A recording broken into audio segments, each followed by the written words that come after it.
Olá pessoal, novamente estou aqui agora para a gente trabalhar com o módulo 7 dentro do nosso curso de Mineralogia Descritiva. Vou me apresentar novamente, eu sou o professor Bruno, um dos professores de Mineralogia Descritiva do Departamento de Geologia, associado à Federal do Paraná. E hoje, no nosso módulo 7 do curso de Mineralogia Descritiva, a gente vai estudar um grupo muito interessante, um grupo muito importante de minerais que também são silicatos, que nós classificamos como o grupo das zeólitas. Esse slide é interessante porque ele está aqui para relembrar ou para fazer com que vocês entendam o porquê que zeólitas não são feldspatóides e feldspatóides também não são zeólitas. É um erro muito comum, é uma associação muito comum, faz parte. Isso porque zeólitas e feldspatóides têm algumas semelhanças. Só que as diferenças entre esses dois grupos são muito mais marcantes. Marcantes o suficiente para a gente classificar os minerais como dois grupos de minerais totalmente diferentes, que são os grupos da zeólita e o grupo dos feldspatóides. Então, a primeira chamada que eu faço para vocês é essa, nesse curso, nesse módulo 7, né? Zeólitas não são feldspatóides. E eu espero que até o final dessa videoaula vocês consigam entender por quê e consigam identificar quais são as grandes diferenças entre esses dois grupos. Então vamos literalmente começar pelo nome desse grupo. Lembrando que desde tempos imemoriáveis a gente já sabe que as pessoas têm uma curiosidade muito grande em entender o seu redor. Então os grandes mineralogistas, naturalistas, cientistas e filósofos dos séculos passados já tinham interesse em descobrir e catalogar minerais. E esse naturalista do século XVIII identificou minerais que, quando aquecidos, expeliam água. Dessa forma, isso dava a impressão de que eles estavam fervendo. Então, quando você aquecia esse mineral, é como se ele borbulhasse, né? Expelindo água. Então, daí vem o nome, inicialmente de um tipo de mineral, hoje virou um grupo de minerais, né? Nós temos várias espécies de minerais do grupo das zeólitas. Então, foi aí que surgiu o nome dado por esse naturalista do século XVIII para as zeólitas.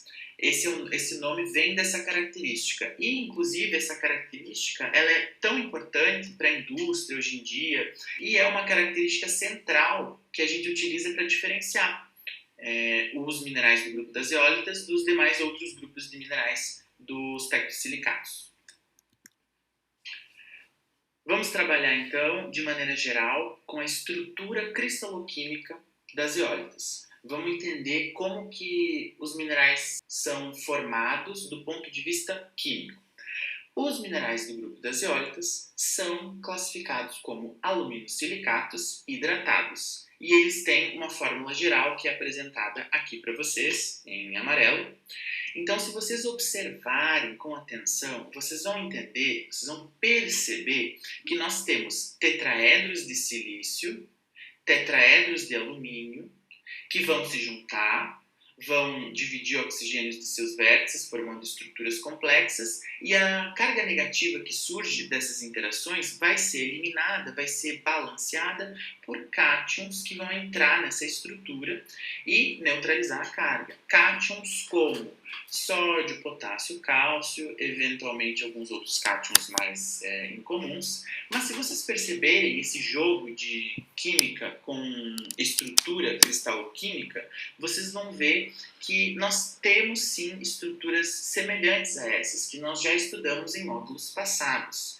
Então, talvez daí venha a comparação errônea do grupo das zeólitas com feldspatóides e feldspatos, por exemplo, porque de fato feldspatóides e zeólitas, assim como os feldspatos, possuem essa semelhança. É uma característica que eles têm em comum: tetraedros de silício e alumínio, cátions balanceadores que vão adentrar essa estrutura e assim por diante. Mas aqui existe uma diferença muito marcante entre as zeólitas e os outros minerais. Ou seja, as zeólitas têm um grupo específico só para elas. Por quê? Porque nós temos um mineral hidratado. Essa é a palavra-chave aqui, ó. As zeólitas são aluminosilicatos hidratados. Então, no que diz respeito aos outros minerais, os feldspatóides e os feldspatos, é aqui que termina a nossa semelhança, tá? Eles são sim aluminosilicatos, mas é aí que termina, porque as zeólitas são hidratadas. E dependendo da espécie, você pode ter uma, duas, três, N, literalmente, né? N moléculas de água na estrutura. E a gente já vai entender como que a água entra, como que a água compõe a estrutura desses minerais. Aqui eu trago para vocês as características físicas e microscópicas mais comuns do grupo das zeólitas. Então nós temos aí a dureza, a densidade, que também é baixa devido a essa estrutura mais espaçada, né, menos compacta, né, dos aluminosilicatos hidratados, birrefringência muito baixa, relevo baixo também. No entanto, o grupo é composto por mais de 60 membros de ocorrência natural. Então tenham isso em mente também. Esse grupo ele não é apenas um mineral, nós temos atualmente mais de 60 minerais, mas nós temos mais de 60 minerais de ocorrência natural. Existem sim zeólitas sintéticas, zeólitas produzidas em laboratório, umas produzidas sinteticamente com base em estrutura cristaloquímica de zeólitas já conhecidas e outras que são totalmente sintéticas, são feitas utilizando unidades tetraédricas e poliédricas que a gente já vai ver, junções que não são encontradas na natureza, mas podem gerar um outro tipo de mineral que é feito no laboratório. Mas, para o nosso curso de mineralogia descritiva, nós temos aqui mais de 60 membros de ocorrência natural. Então a gente deu uma introdução básica sobre a composição e a estrutura das zeólitas e agora vamos fazer uma pequena divisão.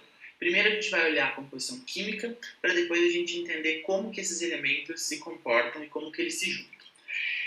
As zeólitas são um grupo muito bem definido de silicatos hidratados de alumínio, álcalis ou alcalino-terrosos. Então o que essa frase, o que essa expressão quer nos dizer? Nós temos os nossos tetrédos de silício, ou então as zeólitas não seriam classificadas como silicatos. Então nós temos os tetrédros de silício que se juntam, que dividem seus oxigênios com outros tetraedros que dessa vez são de alumínio, tem alumínio no centro, e essa estrutura tridimensional que se forma é negativamente carregada e cátions, tanto do grupo dos álcalis como do grupo alcalino-terrosos, vão adentrar essa estrutura para neutralizar essas cargas. E claro que podem existir outros tipos de cátions mais incomuns, né? Até magnésio pode entrar no meio. E como que a gente diferencia as espécies? Bom, a gente vai naquilo que tem diferente, obviamente. Esses diagramas estão aqui para exemplificar isso. Nós temos dois tipos de zeólita, o grupo da chabazita e o grupo da clinoptilolita. Então, cada ponto representa uma análise química. Então, observem que nós não vamos utilizar aquilo que elas têm em comum. O que elas têm em comum? Os tetraedros de silício e os tetraedros de alumínio. Então, essa composição química, essa porção da estrutura química das zeólitas, a gente não usa para classificar e diferenciá-las, né? A gente usa aquilo que elas têm de diferente. Então, nós podemos ter aqui chabazita cálcica, ou seja, o cátion balanceador que entra na estrutura para neutralizar aquela carga, vai ser cálcio principalmente, mas de maneira subsidiária pode ter magnésio e estronço, tá? Ou nós podemos ter o potássio, atuando como cátion balanceador, ou também o sódio. Então, nós temos um triângulo aqui, um diagrama triangular de classificação química, e a clinoptilolita funciona da mesma maneira, ou cálcio mais magnésio mais estronço, ou sódio ou potássio. Então, a química das zeólitas, ela não é tão complexa em um primeiro momento, em uma primeira análise, porque a gente vai dividir ela em duas. Aquilo que elas têm em comum, e por isso que elas têm a identidade delas de zeólitas, e aquilo que elas têm de diferente para a gente poder diferenciar e reconhecer aqueles mais de 60 membros do grupo. Agora que a gente tem uma noção de quais elementos que estão se juntando e estão construindo uma estrutura de um mineral que a gente classifica como um mineral do grupo das zeólitas, a gente vai entender como que a estrutura cristaloquímica se comporta. Ou seja, como que esses elementos interagem entre si. Como a gente ainda está no grupo dos tectosilicatos, as zeólitas também possuem estruturas variáveis e complexas. Aquelas estruturas bem tridimensionais, bem complexas, bem variáveis, ainda estão aqui, ainda fazem parte do nosso estudo. Só que a gente tem uma abordagem um pouco mais diferenciada. As zeólitas, elas são como se fossem Legos. Então a gente consegue montar e desmontar essa estrutura para gerar zeólitas diferentes. E também a gente consegue desmontar até a gente ter as partes que são comuns a todas essas zeólitas. E é assim que a gente vai entender a cristaloquímica das zeólitas a partir de agora. Nós vamos imaginar um Lego. A primeira unidade das zeólitas, ela é conhecida de todos nós, porque nós ainda estamos trabalhando com silicatos. Então nós temos as nossas unidades primárias, que são os tetraedros. Os tetraedros tanto de silício quanto de alumínio. Mas, de maneira geral, tetraedros que são coordenados com oxigênios, né? Ou seja, um átomo central, um cátion central, ou de silício ou de alumínio, coordenado com 4 oxigênios, gerando um tetraedro. A imagem que a gente tem na mente é de um tetraedro. Essas unidades primárias, elas vão interagir entre si, elas vão se polimerizar, se juntar, gerando unidades secundárias. O que são essas unidades secundárias? Nada mais são do que a combinação desses tetraedros. E a combinação desses tetraedros vai gerar cadeias ou anéis. Esses anéis eles podem ser simples ou duplos, a gente vai visualizar essas estruturas mais para frente. Mas vejam que nós estamos utilizando as peças do Lego para aumentar a complexidade da nossa estrutura. Nós saímos de unidades primárias, que são apenas os tetraedros, e estamos chegando agora nas unidades secundárias, que são cadeias ou anéis, que são gerados em função da polimerização desses tetraedros, da ligação desses tetraedros entre si. E agora vem a terceira unidade, que é a unidade estrutural que a gente chama de poliédrica, mas podemos pensar como uma unidade terciária, que é a união desses tetraedros que geraram cadeias e anéis. Esses anéis e essas cadeias também vão se combinar. Só que eles vão se combinar com diversas configurações, gerando, claro, simetrias muito altas, né? Porque uma das características dos materiais cristalinos é ter uma simetria cristaloquímica, cristalográfica bem alta. Isso é inerente a todos os minerais. Mas aqui o importante da gente ter em mente é que essas unidades secundárias elas vão se juntar, criando unidades estruturais poliédricas tridimensionais com diversas configurações diferentes. Isso vai gerar grupos cristaloquímicos diferentes dentro do grupo das zeólitas. E a gente vai ver isso com um pouquinho de detalhe a partir de agora. Tudo que a gente conversou até agora está exemplificado e resumido nesse slide. Nós temos as nossas unidades primárias, que são os tetraedros de silício e alumínio. Cada tetraedro divide oxigênio com o tetraedro vizinho, tá? Formando essa estrutura tridimensional dos tetraedros, ou seja, as nossas unidades secundárias. Essas unidades secundárias, quando elas se juntam em unidades poliédricas, uma das consequências dessa junção é a formação de canais. Existem canais, existem grandes vazios na estrutura das zeólitas, canais com aberturas diferentes para cada grupo, porque depende da junção dessas estruturas, né? Essas diferentes combinações das unidades secundárias, que no caso são anéis ou camadas, e os diferentes tipos de sistemas de canais vão gerar os nossos grupos diferentes de zeólitas. E quanto mais largos são esses canais, maiores são os cátions que podem ser admitidos na estrutura das zeólitas. Essa também é uma característica muito importante desses minerais, que nós utilizamos na indústria com muita frequência. E aqui estão as imagens das unidades secundárias que eu gostaria de mostrar para vocês. Então, em primeiro lugar, a gente tem as unidades primárias aqui do nosso lado, porção direita do slide.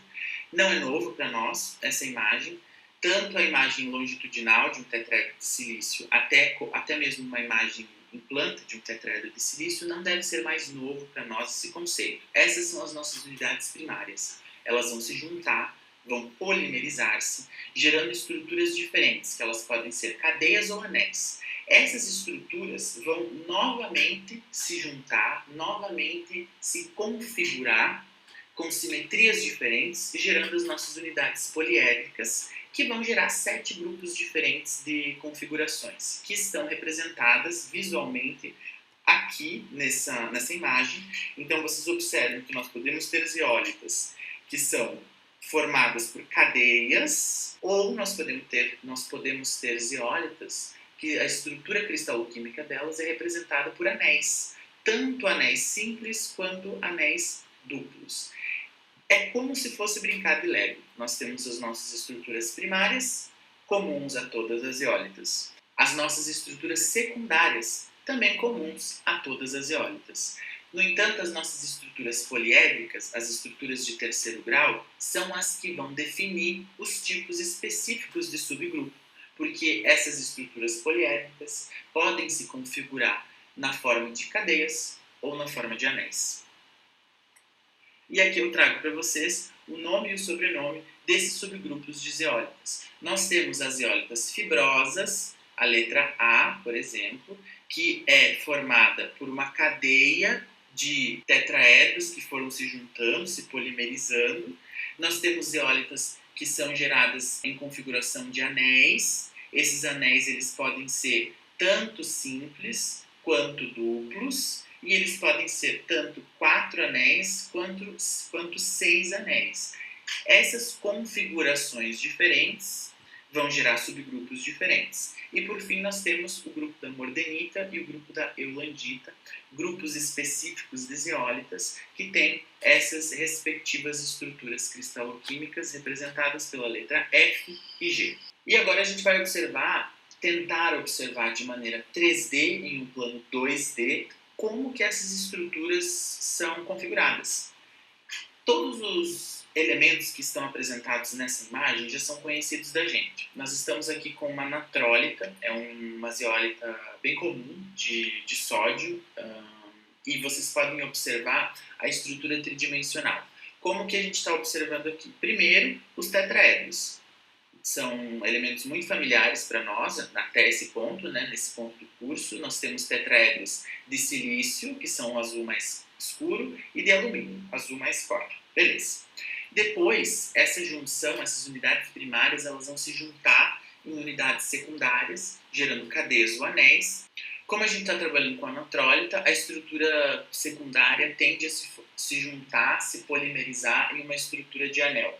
Então a gente tem aqui, esse anel vai polimerizando os tetraedros e vai gerando como consequência um canal.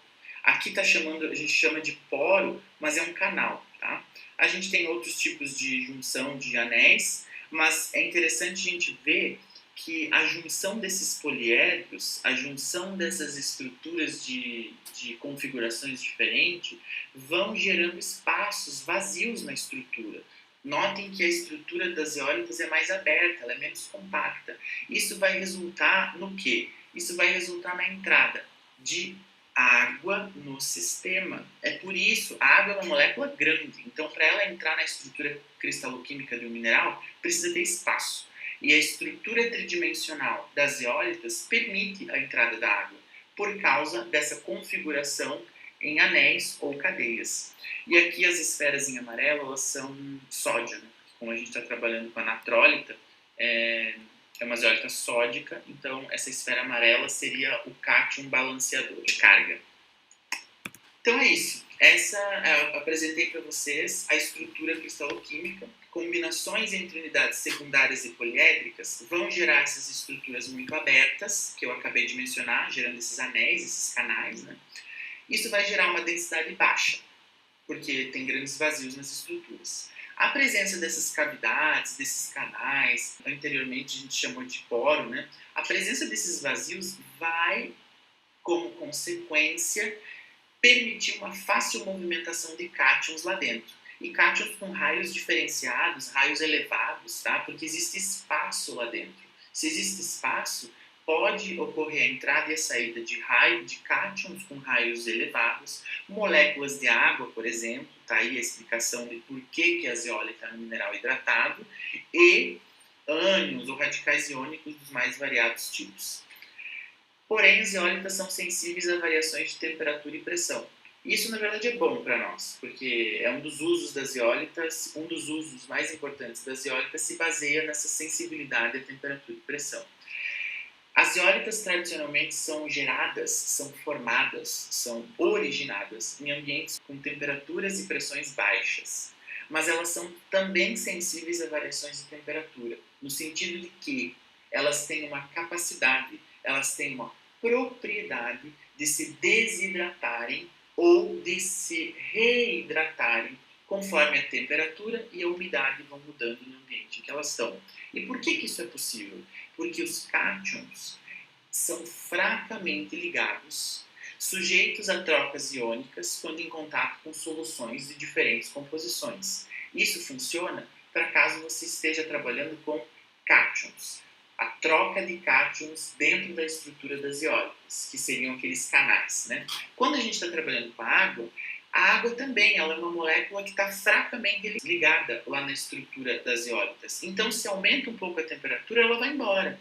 Se diminui a temperatura ou se o ambiente é muito úmido, por exemplo, a zeólita tem a capacidade de fazer com que a água entre no seu sistema e lá permaneça até que outra modificação de temperatura ou de umidade aconteça.